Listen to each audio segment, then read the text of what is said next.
अस्सलाम वालेकुम नाज़रीन, मैं हूँ आसिफ़ अली ख़ान। बच्चे सब्र नहीं करते, ज़िद बहुत ज़्यादा करते हैं। अगेन कई जो है वो वालिदैन की यही कंप्लेन है। अगरचे ज़िद से रिलेटेड जो है वो कई वीडियोस में बना चुका हूँ, लेकिन जितने कमेंट्स मैं पढ़ता जाता हूँ मुझे ज़्यादातर जो है वो यही मिलते हैं कि बच्चों के अंदर ज़िद का एलिमेंट ज़्यादा पाया जाता है। इसको कैसे ख़त्म किया जाए? देखिए, ज़िद को समझिए पहले कि ज़िद है क्या चीज़। बच्चा कब ज़िद कर रहा है, ज़िद का मतलब क्या है? कोई भी चीज़ बच्चा जब ज़िद करता है तो इसका मतलब ये है कि उसको इंस्टेंटली वो चीज़ चाहिए होती है, इसी को ज़िद कहते हैं। इंस्टेंटली यानी अगर उसे उसे कोई टॉय चाहिए तो अभी के अभी चाहिए, इसी बात की ज़िद होती है ना। ये तो ज़िद नहीं होती कि मुझे कल जो है वो लाज़मी दिलाना, ये ज़िद नहीं होती। बच्चा चाहता है इंस्टेंटली उसे कोई चीज़ मिल जाए। इसके रूट कॉज़ को अगर आप देखें जाके कि इंस्टेंटली हम कब कोई चीज़ चाहते हैं, तो हमें पता चलता है कि जब हमारे अंदर सब्र का जो मादा है वो या तो ख़त्म हो गया है या पैदा ही नहीं हो पाया है। ये 2 वजूहात होती हैं। बच्चों में या तो सब्र अभी आपने पैदा ही नहीं किया। अच्छा, एक चीज़ आपने उसके अंदर पैदा ही नहीं की और जब वो थोड़ा-सा बड़ा होके ज़िद दिखा रहा है तो आप बोलते हैं कि ये ज़िद क्यों कर रहा है?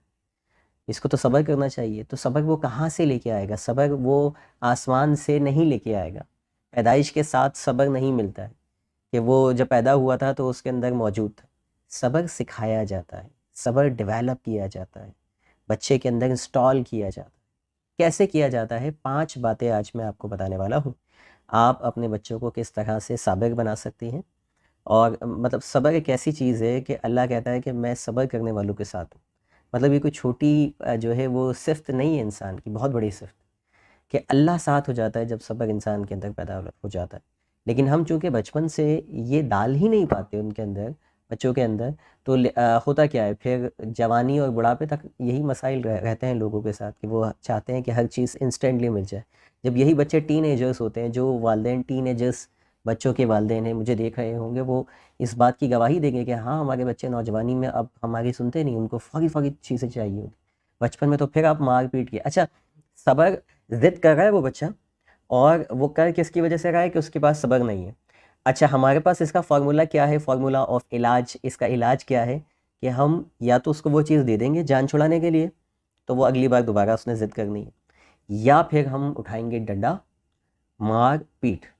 अच्छा, खुद सोचिए कि सब्र बेसिकली उसके अंदर मिसिंग है और आप उसके ज़िद का इलाज कर रहे हैं, उसको सब्र नहीं दे रहे। तो कभी ऐसा हो सकता है किसी को मार-पीट के, डाँट के साबिर बनाया जा सकता हो, उसके अंदर सब्र पैदा किया जा सकता हो?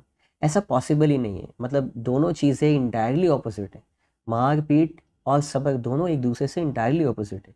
इसका मतलब ये है कि हम उसके ज़िद का इलाज के चक्कर में जो मार-पीट कर रहे हैं, वो यकीन जानिए सिर्फ़ फॉर द टाइम बीइंग बच्चा जो है वो खामोश हो जाएगा, आपकी बात मान लेगा, लेकिन इसका नुकसान बहुत है और वो बहरहाल सब्र तो पैदा कर ही नहीं पाएगा, दोबारा किसी मौके पे दोबारा ज़िद करेगा, फिर मार खाएगा, फिर ज़िद करेगा।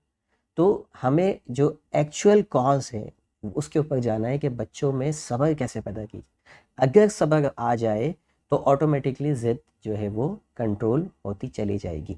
सब्र करने के लिए पहला काम, जब भी बच्चा कोई चीज़ किसी चीज़ की डिमांड करता है, ठीक है? तो उसको उस वक़्त वो फ़ौरी तौर पे ना दी जाए। बल्कि उसको एक टाइम दिया जाए, मुकर्ररा टाइम दिया जाए कि ठीक है, आप जो चीज़ माँग रहे हैं, ये आपको मिल जाएगी। लेकिन ये इतनी देर बाद मिलेगी या ये खाने के बाद मिलेगी या ये 2 घंटे बाद मिलेगी या ये अभी सुबह हो गई, दोपहर में मिलेगी। वो जो टाइम ड्यूरेशन आप दे रहे हैं, इस दौरान वो अपने अंदर सब्र का मादा पैदा करना शुरू करेगा। हो सकता है स्टार्टिंग में मुश्किलात का सामना हो। अच्छा, ये भी देखना है कि किस लेवल की ज़िद है, किस चीज़ की ज़िद है। तो कितनी बड़ी ज़िद है, ये भी देखना होगी सारी चीज़। लेकिन आहिस्ता-आहिस्ता आसान चीज़ों से जो है वो स्टार्ट कीजिए, जो बच्चे के लिए बहुत ज़्यादा इम्पल्सिव ना हो कि बच्चा उसके लिए पागल दीवाना हो जाएगा और आप कहें नहीं ये तो रात में मिलेगी। छोटी-छोटी चीज़ों से आगाज़ कीजिए और ये चेक कीजिए कि आया ये जो 2 घंटे या 3 घंटे या 5 घंटे का जो आपने टाइम दिया है, इसको बच्चा सब्र कर रहा है या नहीं। हो सकता है वो हर घंटे के बाद आएगा और बोलेगा मामा अभी आपने कहा था 5 बजे मिलेगी, 5 बज गए? फिर 1 घंटे बाद आएगा मामा 5 बज गए? ये जो टाइम होता है, ये इसको कहते हैं कि आप उसकी तरबियत कर रहे हैं। तरबियत ये नहीं है कि तुम्हें सिखाया था, माना क्यों नहीं? तरीके से तरबियत की जाती है, छोटे-छोटे तरीकों से तरबियत की जाती है। छोटी-छोटी चीज़ों को आप ड्यूरेशन दें, जब भी कोई चीज़ माँग रहा है, अच्छा मिल जाएगी?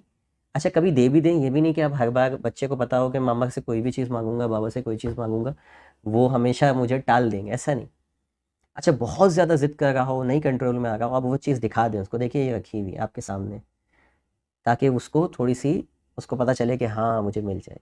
दूसरा काम आपने ये करना है कि कोई खिलौना, कोई टॉय, कोई चॉकलेट वगैरह जब दिलानी होती है तो अक्सर हम, ऐसा नहीं है कि मार्केट गए और बच्चे ने डिमांड की और आपने दिला दिया, ये या कभी खुद से ले आए, सरप्राइज़ दे दिया, ऐसा नहीं कीजिए। या कर भी लें, लेकिन साथ साथ इसके जो मैं चीज़ बताना चाह रहा हूँ वो ये कि ये खिलौने, ये चॉकलेट, इसको इस्तेमाल कीजिए इन चीज़ों को। कैसे? कि बच्चे को पहले से बता दें कि बेटा आज आपको चॉकलेट मिलेगी। सुबह जाते हुए बाबा बता देंगे बेटा आज जब मैं रात में आऊँगा तो आपको चॉकलेट मिलेगी, मैं लेके आऊँगा। अब वो सारा दिन क्या कर रहा है, उसके लिए सब्र कर रहा है।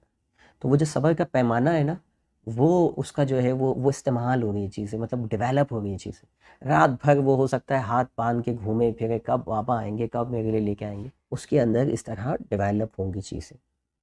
टॉय, बेटा आप जो है वो, मैं आज आपके लिए टॉय लेके आऊँगा या संडे को मैं आपको टॉय दिलाऊँगा। अब वो संडे तक इंतज़ार कर, इस तरह से आप सब्र की प्रैक्टिस करवा रहे हैं उसको। तीसरी चीज़, जब बच्चा खुद से कोई फ़रमाइश करता है कि बाबा मुझे फ़लाँ चीज़ दिला दें, बाबा मुझे बिस्किट दिला दें, बाबा मुझे फ़लाँ टॉय दिला दें। जब बच्चा खुद से फ़रमाइश कर, अभी ज़िद की बात नहीं हो रही। हमारे साथ प्रॉब्लम सबसे बड़ी ये है कि हम पता है इस कहाँ सिखा रहे होते हैं, जब बच्चा चीख रहा चिल्ला रहा होता है तो उस वक़्त उसको अदब सिखाने बैठ जाते हैं। जब बच्चा गुस्से में होता है तो उसको हम सिखाते हैं कि बेटा गुस्से को कैसे कंट्रोल किया जाता है। पहले से सिखानी है, मतलब जो पानी यहाँ से गुज़र जाता है ना, यहाँ आ जाता है नाक से ऊपर, तब हम सिखाते हैं तैरना बच्चे को कि बेटा तैरते ऐसे। जो चीज़ पहले सिखाने की है, ये वो है ना, पुराने ज़माने में कहावतें होती थी कि जब बरसात हो गई तो अब छत की मरम्मत करें। तो हमारे यहाँ तरबियत इसी का नाम लिया जाता है कि जब कोई सानिया हो जाता है, जब सब कुछ हो जाता है उसके बाद बच्चे की तरबियत करेगा, तो ये पहले करने की चीज़ है। जैसे छत को पहले रिपेयर करना है, तैरना बच्चे को पहले सिखाना है, ये थोड़ी सैलाब आ गया अब सिखा रहे हैं बच्चे को तैरना, ऐसा नहीं। तो तीसरा काम आपने क्या करना है कि बच्चा जब फरमाइश करता है आम तौर पे, तो उस फरमाइश को किसी काम से एसोसिएट कर दे, कोई कोई हदफ दे दे कि बेटा अच्छा ये टॉय चाहिए आपको, बिल्कुल मिल जाएगा, चॉकलेट चाहिए, बिल्कुल मिल जाएगी, लेकिन उसके लिए आपको एक काम करना होगा। जी बाबा क्या काम है? आपको मुझे फला चीज़ करके दिखानी होगी, आपको मुझे असाइनमेंट करके दिखाना होगा, आपको मुझे दिखाना होगा कि आपका होमवर्क किया हुआ है या नहीं किया हुआ, लेके आइए सारी किताबें। अब वो जितनी देर वो अपने सारे हदफ, उसको पता है कि मुझे जो भी चीज़ मिल रही है उसके पीछे कुछ अचीवमेंट भी होनी चाहिए। तो वो पहले वो अचीव करने के चक्कर में लग जाता है कि अच्छा ठीक है ये हो जाएगा, पहले आपने तमाम टॉयज़ समेट लीजिए, पहले गार्डनिंग जो है वो पानी दे दीजिए पौधों को जाके, आपको ये चीज़ मिल जाएगी।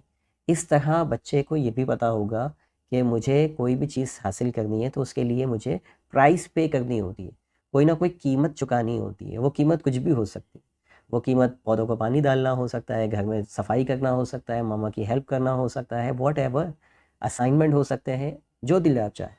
बच्चे को ये पता होना चाहिए कि आई हैव टू पे द प्राइस फॉर दिस, मुझे जो भी चीज़ हासिल करनी है उसके लिए मुझे कुछ मेहनत करनी है और कुछ कीमत चुकानी है। तो बच्चे को ये, फिर बच्चा ज़िद से नहीं हासिल करने की कोशिश करेगा, फिर बच्चे को दूसरे रास्ते पता चले। चौथा काम आपने ये करना है कि रोज़ाना या हफ्ते में एक बार या सोते वक्त बच्चे को ऐसी कहानियाँ सुनानी है जिसमें आपने बचपन में अपने या दीगर बड़े, इवन बड़ा होने के बाद सब्र किया हो। ना सिर्फ आपने, आपके ख़ानदान वालों ने, जिसको बच्चा जानता हो, सब्र से रिलेटेड उसके ज़हन में डेटा फीड करना शुरू कर। हमारा ज़हन, हमसे जो भी हमारी सोच होती है ये एक्शन में बदलती है। हमारे एक सोच में जब सब्र होगा ही नहीं, हमने किसी को सब्र करते हुए सुना ही नहीं होगा, किसी को देखा ही नहीं होगा, तो वो हमारे एक्शन में कैसे कन्वर्ट होगा? तो बच्चे के ज़हन में यहाँ डेटा होना चाहिए, किस चीज़ का? सब्र का।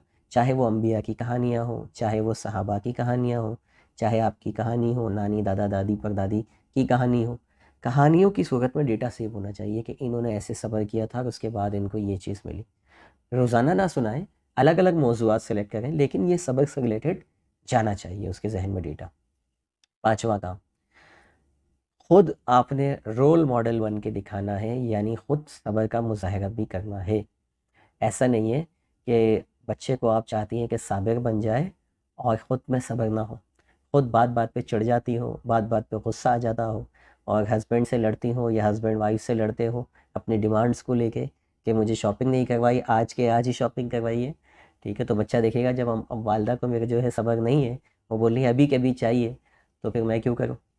तो पेरेंट्स को या घर के दीगर जो लोग हैं उन सब को भी लाजमी तौर पे सब्र का मुजाहरा करके दिखाना होगा, ताकि बच्चे के जहन में as a point of reference वो चीज़ जाके सेव हो कि हाँ सब्र ऐसे किया जाता है, तो ही तो वो सीखे।